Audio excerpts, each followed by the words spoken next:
தனித்து போட்டி, விஜய் தலைமையில ஒரு அணி, விஜய் தான் முதல்வர் வேட்பாளர், அப்படி ஒரு பர்செப்ஷனை அவர் கிரியேட் பண்ணும்போது பலரும் வந்து எப்ப வேணாலும் அவர் அதிமுக கூட கூட்டணி போயிடுவாரு அப்படிங்கிற விஷயத்த தொடர்ந்து சொல்றாங்க அப்படிங்கிறத பல கிரிட்டிசிசம்க்கு உள்ளாக்குறாங்களே சமூக ஏன்னா வலைதளத்துல. அவருடைய இந்த மென்மையான போக்கு தான், அல்லது சில விஷயங்களை தவிர்க்கிறார் இல்லையா, அண்ணாதிமுக பேரை சொல்ல தவிர்க்கிறான்னு விமர்சனம் வரதாசா செய்யும்.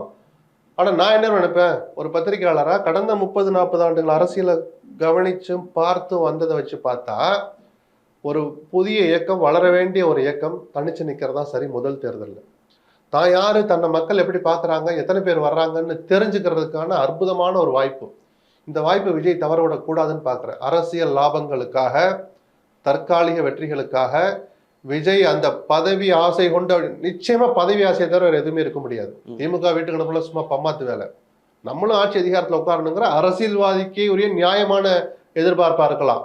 ஆனால் எதைக்கும் நான் எல்லாத்தையும் இழந்துட்டு வந்திருக்கேன்னு ஒரு பிம்பத்தை கட்டமைக்கிறால, அந்த விஜய் போடுகிற வேஷமா தான் நான் பார்ப்பேன்.